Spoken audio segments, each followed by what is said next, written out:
एक औरत इतनी बैसी और इतनी दरिंदी हो सकती है, ये विचार भी नहीं उठ सकता। एक महिला जो रात में अपने पति के साथ, दिन में उसके भाई के साथ, फिर कुछ ऐसा होता है जिसे सुन आपके पैर तले जमी खिसक जाने वाली है। सो नमस्कार, आदाब, सत श्री अकाल दोस्तों, मैं करण राज, आप देख रहे हैं अनोखी अपराध। ये घटना जो है उत्तर प्रदेश के मुजफ्फरनगर की है। वहीं का रहने वाला सागर अली, जिसकी उम्र 36 साल थी, और उसकी पत्नी जिस आसिया खान, जो कि अपने पति अपने बच्चों के साथ बहुत ही खुशहाली से रह रही होती है। सागर अली जो था वह एक कपड़े का व्यापारी था। वह कहीं से थोक माल खरीदता, गांव मोहल्ले में जाकर वह साइकिल पर रखकर साइकिल के द्वारा जो कि कपड़े की हेरा फेरी किया करता था। दिन जो था उसी से उसका घर परिवार चल रहा होता, दिन गुजर रहे होते हैं। लेकिन 6 जो कि जून को 2023 को वह सुबह के 8 बजे वह अपने घर से निकलता है सागर अली, लेकिन वह वापस अपने घर लौट कर नहीं आता है। उसकी पत्नी आसिया खान जो होती है वह बैठकर दरवाजे पर जो कि इंतजार कर रही होती है कि आखिर उसका पति जो है वह क्यों नहीं आ रहा है। रात के करीब 11 बज जाते हैं। आखिर वह अगल बगल के पड़ोसियों से मदद मांगती है कि उसके पति को पता करे कि आखिर वह कहाँ गया है। अब तक वह उसे आ जाना चाहिए था, लेकिन क्यों नहीं आया। सभी अगल बगल के जितने भी पड़ोसी थे सभी मिलजुल कर पता लगाना शुरू कर देते हैं, लेकिन कुछ भी पता नहीं चलता है। वह रात भी गुजर जाती है। अगली सुबह जब होती है तो वह पत्नी इंतजार करती हुई रहती है, लेकिन दिन के करीब 10 बज जाते हैं, लेकिन सागर अली घर लौटकर नहीं आता है। अगल बगल के पड़ोसी जो होते हैं वह आसिया को कहते हैं कि चलो हम लोग पुलिस थाने चलते हैं, वहाँ पर लिखवाते हैं रिपोर्ट, पुलिस तलाश करेगी कि आखिर तुम्हारा पति कहाँ है, कहाँ चला गया है। आसिया जो होती है वह अगल बगल के पड़ोसियों के साथ पुलिस स्टेशन पहुँच जाती है। वहाँ पर पहुँचने के बाद वह अपने पति के खोजने का गुहार लगाने लगती है कि उसके पति को ढूंढ कर ला दे। वह अगल बगल के जितने भी पड़ोसी थे वह भी कहते हैं कि ये बेचारी अबला है, इसे के पति को ला दीजिए खोज के, क्योंकि इसके घर में जो कि कोई नहीं है, ये सिर्फ है और इसके 3 बच्चे हैं जो इसके सहारे ये लोग रहेंगे। पुलिस जो थी वह आश्वासन देती है कि आपके पति को बहुत ही जल्द ढूंढ कर हम लोग ला देंगे। इतना कहने के बाद जो अगल बगल के जितने पड़ोसी थे, वो आसिया थी, वह घर वापस चली जाती है और पुलिस इस काम में जुड़ जाती है और उसे तलाश करना शुरू कर देती है। 2-3 दिन 4 दिन गुजर जाते हैं। उसी दौरान पुलिस स्टेशन में एक कॉल आता है। कॉल आने पर पुलिस को पता चलता है कि जो आसिया है वह जो कि सागर अली के भाई के साथ आपत्तिजनक स्थिति में पकड़ी गई है। पुलिस तुरंत आसिया के घर पर पहुंचती है और दोनों को पकड़कर थाने लेकर चली आती है और दोनों से बैठाकर पूछताछ करना शुरू करती है कि अभी तुम्हारे पति को जो कि 2-4 दिन ही गुजरे हैं जो कि गायब हुए, और तुम अपने ही देवर के साथ इस तरह की चीज़ें कर रही हो। तो जो सागर अली की जो पत्नी आसिया थी वह चुपचाप सी रहती है, और जो सागर अली का भाई था वह भी चुपचाप रहता है। जब पुलिस दोनों को चुप देखती है तो पुलिस समझ जाती है कि जरूर इन दोनों का ही हाथ है सागर अली को जो कि इस दुनिया से गायब करने का। वो पुलिस दोनों पर दबाव बनाती है और दबाव बनाने पर दोनों कबूल लेते हैं कि हाँ, मैंने ही सागर अली को इस दुनिया से अलविदा किया है। पुलिस इन बातों को सुनती है और कहती है कि आखिर माजरा क्या था, क्या बात था, तुम सारी चीज़ों को बताओ। तो सागर अली की जो पत्नी होती है आसिया, वह कुछ नहीं बोल पा रही होती है। उधर जो सागर अली का भाई होता है वह सारी चीज़ों को बताना शुरू कर देता है कि दरअसल ये कहानी दुबई से शुरुआत हुई थी। वहाँ पर मैं जॉब कर रहा होता हूँ, बहुत ही अच्छे से अच्छी फैक्ट्री में काम कर रहा होता हूँ, अच्छे खासे मुझे पैसे मिल रहे होते हैं। मैं काफ़ी ज़्यादा वहाँ पर पैसे कमा लेता हूँ और सोचता हूँ कि क्यों ना वापस इंडिया आकर वहाँ पर जा रह कर आप अपने घर परिवार वालों के साथ ज़िंदगी बिताऊँ और वहीं पर कुछ बिजनेस करूँ।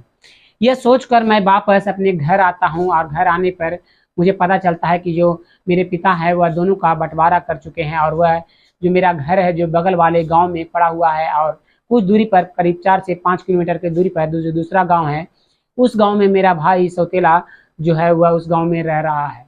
मैं अपने भाई से मिलने के लिए वहाँ पर जाता हूँ तो देखता हूँ कि जो मेरा भाई का जो पत्नी है आसिया, वह बेहद ही खूबसूरत है। उस चीज़ को देखकर मुझे जो कि मेरी नज़रें जो थी वह बार बार आसिया पर जा रही थी, और आसिया की जो नज़रें थी मेरे ऊपर आ रही थी। हम दोनों की नज़रें मिलती है वहाँ पर, और नज़रें मिलने के बाद हम दोनों अक्सर एक दूसरे से बातें करते हुए रहते हैं। जब सागर अली कपड़े का व्यापार करने निकल जाया करता साइकिल पर, तब मैं उसके घर पर जाता, हम दोनों एक दूसरे से बातें करते और एक दूसरे के साथ संबंध बना लिया करते। दिन जो था वैसे ही गुजर रहा था, बहुत ही खुशहाली भरी ज़िंदगी हम लोग की चल रही थी। मुझे कभी अंदाज़ा नहीं था कि सागर अली को भी हम दोनों के बारे में ये सब चीज़ें का जानकारी होगा। एक दिन दोपहर के 12 बज रहे होते हैं, हम लोग का अंदाज़ा नहीं था कि जो सागर अली है उस दिन वापस उतना जल्द ही वह घर लौट आएगा। ये देखकर मैं हम दोनों एक दूसरे से प्यार कर रहे होते हैं, एक दूसरे के साथ जो कि संबंध बना रहे होते हैं। तभी अचानक से सागर अली आ जाता है और हम लोग को आपत्तिजनक स्थिति में देख लेता है। ये देखकर सागर अली काफ़ी ज़्यादा गुस्सा आता है और मुझसे जो कि लड़ाई झगड़े करना शुरू कर देता है और मुझे घर से भगा देता है और कहता है कि तुम दोबारा मेरे घर पर नहीं आना। इस चीज़ को कहकर मुझे घर से निकाल दिया जाता है और अपनी पत्नी से वह मारपीट करना शुरू कर देता है। ये देखकर मैं काफ़ी ज़्यादा गुस्सा होता हूँ। मैं वापस छुड़ाने जाता हूँ लेकिन वह मानने को तैयार नहीं होता। हाँ, वह अपनी पत्नी को समझाता है कि दोबारा इस तरह की चीज़ें मत क्या करना, उससे तुम दूरी बना कर रखना। हमारा परिवार है, हम लोग खुशी से रहेंगे, जो तुम्हें कमी होगी मैं पूरा करूँगा। इतना करने के बाद भी वह जो दोनों मिलकर बहुत ही खुशहाली से रहने लगते हैं। लेकिन सागर अली की पत्नी आसिया और मैं, हम दोनों एक दूसरे के बिना नहीं रह सकते थे। अब हम दोनों को लगने लगा था कि एक दूसरे के बिना हम नहीं जी सकते हैं। ये सोचकर मैं सोचता हूँ कि क्यों ना जो कि आसिया जो कि सागर अली के घर के बगल में ही प्लॉट लेकर वहीं पर मैं घर बना लूँ और हम दोनों अक्सर एक दूसरे से मिला करेंगे। इसलिए मैं अपनी माँ से जानता हूँ, घर से ऑर्डर लेता हूँ, उससे बातें करता हूँ अपनी माँ से कि मैं सागर अली के भाई के बगल में जो कि एक प्लॉट खरीद रहा हूँ, वहीं पर घर बनाऊँगा। इसलिए मैं वहाँ पर प्लॉट एक खरीदता हूँ और वहाँ पर घर बनाने लगता हूँ। और कुछ घर बनने के बाद मैं, हम लोग जो थे, माँ वहीं गाँव पर रहा करती, अक्सर मैं घर जो कि देखने जाया करता। तो सागर अली का जब काम पर चला जाया करता था तो उसकी पत्नी के साथ मैं अक्सर वह सब सारी चीज़ें किया करता था। दिन जो था हम लोग का बहुत ही अच्छे से गुजर रहा होता। अब फिर भी अब जो था वह सागर अली को भी पता नहीं लग रहा था। उसे विश्वास था कि अब उसकी पत्नी इन सब चीज़ों से दूर हो चुकी है। उसी दौरान आसिया जो होती है वह मुझसे कहती है कि हम दोनों एक दूसरे के साथ कब चोरी छिपे मिलते रहेंगे, जो मेरे पति को इस दुनिया से अलविदा कर दो, जो मैं, हम दोनों एक दूसरे के साथ अब खुशी खुशी रहेंगे। हम दोनों मिलकर प्लानिंग करते हैं। प्लानिंग करने के बाद 6 जून 2023 को जब वह काम पे से वापस घर पर आता है तो आसिया जो होती है उसके खाने में नींद की गोली दे देती है और वह खाकर वह गहरी नींद में सो जाता है। उसके सो जाने पर मैं उसके घर में जाता हूँ और उसके गले को दबाकर इस दुनिया से अलविदा कर देता हूँ। फिर हम लोग को कुछ समझ में नहीं आने लगता है कि उसके बॉडी को के साथ क्या किया जाए। तो हम लोग सोचते हैं कि क्यों ना सेफ्टी टैंक में डाल देते हैं। सेफ्टी टैंक को उघाड़ कर वहीं पर सेफ्टी टैंक में हम लोग डाल देते हैं और डाल देने के बाद सेफ्टी टैंक को फिर से बराबर कर देते हैं। इतना कर देने के बाद करीब 2 दिन गुजर जाने के बाद धीरे धीरे बदबू घर में फैलना शुरू हो जाता है। हम लोग सोचते हैं कि अगर बदबू जो कि गांव मोहल्ले में फैलना शुरू हो जाएगा तो हम लोग पकड़े जाएंगे। इस कारण से आसिया को मैं कहता हूं कि तुम अगरबत्तियां कुछ ले लो और जाकर वहां पर सेफ्टी टैंक के बगल में जो कि कुछ जला दो। जो आसिया होती है वह कुछ अगरबत्तियां ले लेती है और वहां पर हर दिन जलाया करती है। 2-3 दिन और गुजर जाते हैं। गुजरने पर फिर अचानक से और भी ज़्यादा बदबू फैलना शुरू हो जाता है। अब हम लोग को चिंता बढ़ता हुआ जा रहा था क्योंकि ये बदबू जो था वह और ज़्यादा बढ़ रहा होता है। गांव घर के जो लोग थे वह आसिया के घर पर जब जाया करते तो पूछा करते कि आखिर तुम सेफ्टी टैंक के बगल में जो कि बाथरूम में तुम अगरबत्तियाँ क्यों जलाई हुई हो। तो वह जो आसिया थी वह बताती कि ये पीर बाबा हैं, वही मुझे बताएं कि अगर तुम सेफ्टी टैंक के बगल में अगर तुम कुछ अगरबत्तियाँ हर दिन जलाया करोगी तो तुम्हारा पति जल्द मिल जाएगा। इस कारण से मैं हर दिन अगरबत्ती वहाँ पर जलाया करता हूँ। यही बातें सुनकर अगल बगल के जितने पड़ोसी थे वो शांत रह जाया करते, लेकिन जो बदबू था वह फैलता हुआ जा रहा था। हम लोग की चिंता बढ़ती हुई जा रही थी। तो हम लोगों ने डिसाइड किया कि क्यों ना जो मेरा नया घर बन रहा है उसी घर में गड्ढा खोद कर उसमें डाल देते हैं। ये सोचकर रात का इंतजार किया जाता है। रात करीब 1 बज रहे होते हैं।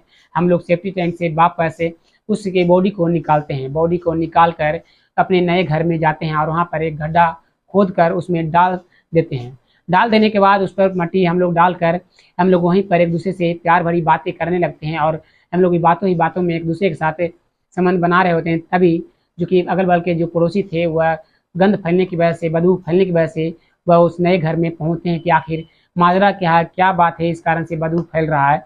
तो वह हम लोग को उस हालत में देख लेते हैं और वह पुलिस स्टेशन में कॉल कर देते हैं।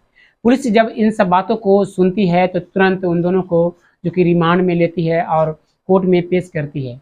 कोर्ट में पेश करने के बाद उन दोनों को कड़ी से कड़ी सज़ा हो जाती है। सो दोस्तों, इस घटना के बारे में आप क्या कहना चाहते हैं? उस महिला जो कि एक पति जो अपने परिवार को जो कि चलाने के लिए पूरा मेहनत कर रहा होता है, दिन दोपहरिए वह कपड़े की फेरी लगाए अपने गांव मोहल्ले में जाया करता है ताकि उसका परिवार खुशी से चल सके, उसका हर मेहनत सफल हो। लेकिन उसकी पत्नी जो उसी के भाई के साथ इस तरह के काम कर रही होती है। आपको क्या लगता है कि उस महिला के साथ क्या होना चाहिए? कमेंट में अपना राय जरूर दीजिएगा। क्राइम की कहानियां सुनना पसंद है तो इस चैनल को सब्सक्राइब कर बेल का घंटा को जरूर दबा दें, क्योंकि इस चैनल पर हमेशा क्राइम रिलेटेड हर दिन एक नया कहानी सुनने को मिलता रहता है। फिर मिलते हैं एक और सच्ची घटना को लेकर, तब तक के लिए धन्यवाद। जय हिंद।